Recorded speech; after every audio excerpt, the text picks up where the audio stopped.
Okay, what's in Dave's backpack? So I've been doing a lot of work just trying to get my rig, especially the solo and duo rig, down to really tight proportions so I could really be efficient and get into gigs instead of bringing, having a bunch of trips to get into clubs upstairs. So what I had yesterday, I had a gig in Hoboken, and if anybody who gigs in Hoboken, you know that parking is a nightmare. You might be going around a rock block for 15 minutes looking for a spot. But on the way to the gig, about a block and a half away, I found a beautiful spot.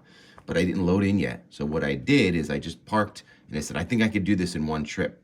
So I did make it a block and a half, one trip, with all my gear for a solo gig. And mainly it's because I'm very efficient with, the size and what I'm doing. So the big part is basically I have one bag that has two stands. It has a mic stand and a speaker stand.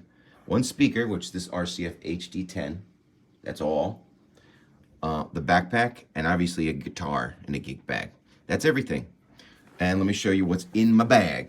And this is how I do it. So this is a bag. I know you could get all Diodario and some of these other companies make musician-specific bags for $200, $250. And I said, well, this bag was like $42 on Amazon. There's like $150 versions of this bag by other companies, and I think the only difference is the zippers are fancier. And I kind of like these. The zippers are not YKK, and they're little string instead of metal. But I kind of prefer these string ones because you go whoop, it's really easy to just grab it, click and unzip it and zip it, and this works fine. So for $40-something, you get this, and it's got the cool Velcro so you could put patches on. I haven't bought any cool patches. It comes with this youth flag on it, which is cool. Be patriotic, and got the red. I like the red because the red you could put it on, on a stage, and a dark stage you could kind of find it easy. I was thinking about getting white, but they're gonna get dirty too easy. So I like colored equipment, colored cables, because just on a dark stage, it's just easier to find stuff. I also then bought some of these little hooks. I get my ideas from hiking, people, and they put like a ton of stuff, that they could bring in a very efficient way. So I have a little thing here that I use as a tip cup, and I also have a metal cup that's a little bigger because sometimes this gets filled up. It's got a little. Friend of mine gave me this. It's got a little skull face. It's kind of cool, and it lights up all the batteries. That's cool, right? You could probably get these on Amazon as well, or you get any cup basically. You go to a dollar store for like $2. You can get a cup, and it also has straps on the side. So I have the guitar stand on the outside, just with with this thing here that kind of you just strap it in. You have the big cup holders. I always have like a big thing for water. Then I have on the outside, I got this in the other cup holder, but strapped in with this it has this little strap on the side. And I have the iPhone for live streaming, so you can put the iPhone on there. And this is really cool. You get these straps online. I forget what company, but it's basically a heavy-duty Velcro strap. You could put a ton of cables in there. I got a bunch of these. And then it has a little grommet there, and you could just hook it right on there. I wouldn't hook it on here because what's going to happen is it's going to pull and open up this pocket. But if you put it on the side here and do it nice and tight, this is basically, when I get to the gig, I have all the cables that I need for that gig, for the solo gig. So I don't have to go searching and rummaging through the bag, and when they're in the pockets of the bag, they get squished with other equipment. Here, they stay nice and round, they're easy to access. All I got to do is zip, undo that, I grab it, and that's every cable. I even have the cables are shorter, because I know just to get to my mixer, I have a shorter 1/4-inch cable to get from the Zoom Stomp into the HX Stomp into the mixer, which I usually have on the floor or on a chair. One extension cord, 2 XLR cables, and they're short. This is like a 10-foot, the other one's like a 12-foot. And because all I need is for a solo gig is get from the microphone to the mixer, which I put like on the floor right next to me. So instead of having a 20-25 cable and all this extra wire all at my feet and it looking like a mess, I have enough to get where I need, and I always have a little extra couple of feet. So you got that. And then you got plenty of pockets here. So I have in the top pocket, I might keep my single mic. I have, just a bunch of extra cables, an extra power cable for the HX Stomp, business cards, blah, blah, blah, an extra cable for the iPad, because I'll run tracks and stuff off the iPad, which I'll have a separate video just on that. You have another one here for, a couple extra mics. Sometimes I'll fill in on a guitar, and I'll have a guitar amp, and I'll have a mic for the guitar amp. And then the two big pockets are the main part of the rig, so that make it really efficient. So I have an HX stomp here. So for a solo gig or a duo gig, instead of an amp, I'll just take this, run it right into the board. Granted, I am a lover of great, you can see Metropolis. I mean, I have all these, but I'm not gonna bring a 50-pound Metropolis amp, tubes, and a cabinet to a solo gig in a little restaurant. So for a solo gig, this is perfect. You run this into the board. I have all different patches for clean and dirty and lead, and I got it dialed in. Out of the box, it doesn't sound that great, but if you really tweak your sound, you could get this to sound pretty darn good for a solo gig. With a live band, I would always prefer my tube amps, the Tone King or the Metropolis or any of these guys here. The other thing here that I use is, besides, well, when you have just the holder, this is the iPad holder. So I just put that right on, clip it on there. This is a very good one. I've had this for years, and it's built like a tank, which you need, because I don't want to put an expensive $700 iPad onto something that's going to fall over. And then a really big part of my solo rig is this mixer. Now, you could get a cheap little Behringer mixer or whatever for $40, $50, $60, or no-name mixers. I went with this RCF, and I'm a big fan of RCF. I have RCF. This speaker's RCF. I love it. And I have RCX Evox. I think it's an Evox 8. A couple of those for the live band. They all sound great. This thing is, you feel it's not light. It doesn't, this was like 4 times as heavy as my friend's $40 mixer, and it sounds way better. It sounds really good. Clear. The EQ, is decent. You could do 2 mics. You can run the HX Stomp here. You can run an iPad, iTunes, or any kind of audio, stereo. And I have the cables for that inside. I have on the pocket here. Boom. It's zippered up to be nice and secure. Boom. Obviously the power for that. And then I have the cables here, so you could plug these two cables left and right into the mixer, and then the other side I could put into the iPad. And the iPad I use Fourscore, and I run tracks, which it's not here right now, so I'll do a separate video on that, because that's pretty cool in and of itself. Fourscore has all my lyrics, chords, and stuff like that, but at the bottom I sync it with the music tracks in the iPad, and so I just have to find the lyrics in the iTunes and in the Fourscore, and at the bottom it just has a button for to play the actual track if I'm playing along with tracks. So I have all of that right into here, so I can have the tracks, the vocal mic, the zoom, right? So basically everything's in the backpack. It even has the back here I could have room for, I could throw an iPad in here or whatever. So basically the speaker, I have 2 stands, a mic stand and a stand to hold this speaker up. If you really want to get guerrilla, you could probably put it on a chair in a small restaurant or whatever, or and then the guitar, and I could actually walk a block from a parking spot to a club in Hoboken with, or even probably take. It's a little much if I was going to walk like a quarter mile or half a mile to the train station and do that, but you could Uber with it. It's small enough, to walk more than a block or 2 with all that is probably going to hurt your back, because there's a lot of stuff between the stands, but it's doable. If I really wanted to, let's say I was going to take a train or subway to a gig in the city and I didn't want to drive, I could probably just get a cart and put all this on some kind of cart or something.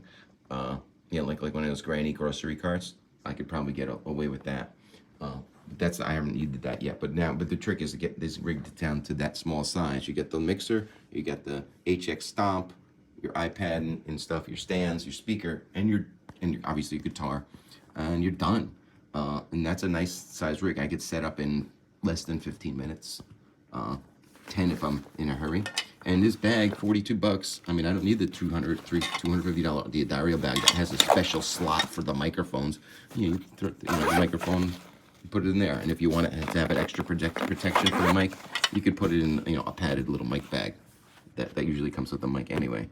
So a lot of little ergonomic things to make logistically work. I love these things. You could, and just you being smart about it. Like I have just the cables that I need for the solo gig here, and so I don't have to go rummaging through the bag. I just grab this, and when I plugged in all the cables, I know I'm done. I don't have to be like, wait, what didn't I remember to hook up? And again, I have shorter versions of the XLRs, like 10, 12 feet, because I'm only going 12 feet, and why have another extra 20 feet of cable times 2 or 3, just all around tangled up around the floor, looking terrible and just being messy and more stuff to carry, right? That's for the solo or a duo gig. Obviously, when I do a bigger band gig, I have bigger speakers, more, more everything. But I still have this bag that has everything, and it's good to have this. It's so small, I can just keep the mixer and the Zoom in my bag at all times. So if the amp blows up, the tubes blow or something, or my mixer craps out, I could still get through a gig with this little mixer, at least enough to get the vocals to a PA, right? And then, I have this other mixer, this M18 RCF again mixer that you could do for a full band. It has all those inputs. So for the live band gigs, you can see there's all these inputs, and then it has what do you call? Wi-Fi connection to an iPad, and you can control their mix with an iPad, which is great. So you could go for the band, you could go out in the audience with your iPad and actually mix the band, and it makes a huge difference because you could really hear what's going on as you're changing it.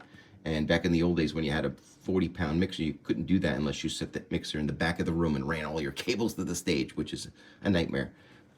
So it's great. Sometimes you get a heart attack when the MIDI doesn't connect, but it always does eventually, even if you have to restart it. But and also for all these digital mixers, the Wi-Fi connection to the iPad that's built into it is probably better in the RCF than it is in the Behringer or some of the other ones. But I still wound up spending the $30 to get this additional Wi-Fi router, and plus plug it in with an Ethernet cable right into the mixer. This is just more stable. I don't know why it's an $800 mixer, why they couldn't just put something of this quality right in there. I paid $30 for it. Anyway, that's what's in my bag. That's the solo rig now, and I'll do some more videos about how I use Fourscore in my iPad and some other. When it's set up at a gig, you can see what it looks like. I'm really happy with this rig because it sounds really good. And for bigger, like if I'm doing an outdoor place, like Waterfront B2 Bistro, when it's outdoors and it's really pretty open, big space, I might use the RCF Evox 8 speaker, which is just bigger, more powerful, and projects. It's the one with the subwoofer in the bottom and the stick type thing, array, what they call it. It's got like 8 speakers in the array, and that projects wider and farther. But for a small restaurant or small club, this is more than enough. 10 inches, it's got a ton of warmth in bottom.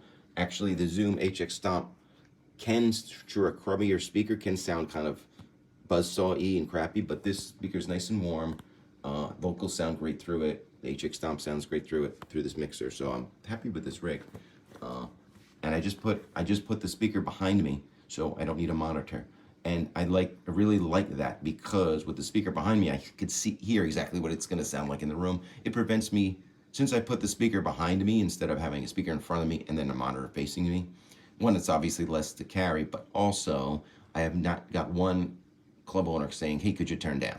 Because the speaker's behind me, I'm almost forced to not put it too loud because it'll blow me away or start feeding back.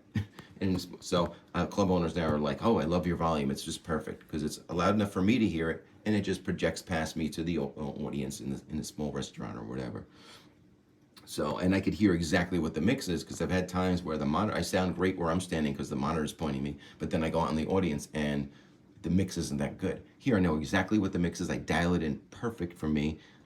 If a track is a little too loud or the vocal needs to be tweaked, I just right here, or sometimes I just might even just back off the guitar or adjust the iPad volume. So it works really well. It took me, a year of trying different things to find out exactly kind of what works. And having not a lot of equipment just helps. You set up quick, and then you have less stress, and you could spend more time not worrying, but focusing on, playing the music, and less about lifting heavy equipment and cables and all that garbage. So that's my story, and I'm sticking to it. Great little bag. It even matches my sneakers. which is cool. I love the color red, obviously. It looks cool on stage too. And by the way, I also used blue mics. I love this is an interesting thing. This Encore 300 mic, and when it's plugged in, it needs phantom power. It's 48 volt, phantom power. This thing lights up. Although my older ones, the light stops working a long time ago. It's a condenser mic. I really like this mic. It's very clear. It's got full bottom, but it's a tight bottom. It's not muddy. I had the Neumann one, and I thought that was a little too flat and dull sounding. This has a crisp but smooth top end and a full but tight bottom on it, in my opinion. For my voice, at least. And I've other singers use it, and they really liked it.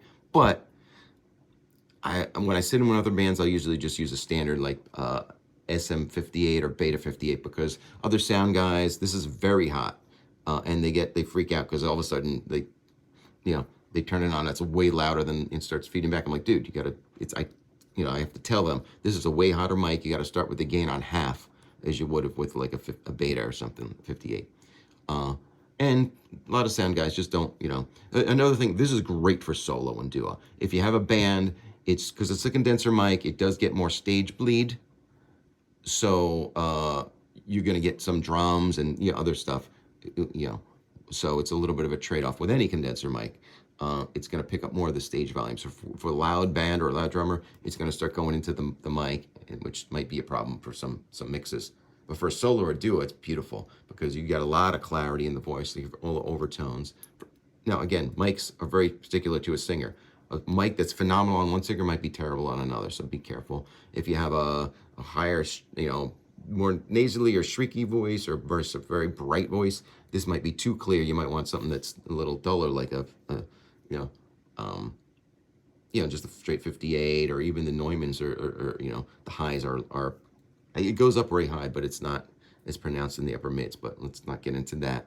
But I just say I never see anybody using this mic ever, and I think it's my favorite mic for vocal. Anyway, and of course, most importantly, I have this little cup holder.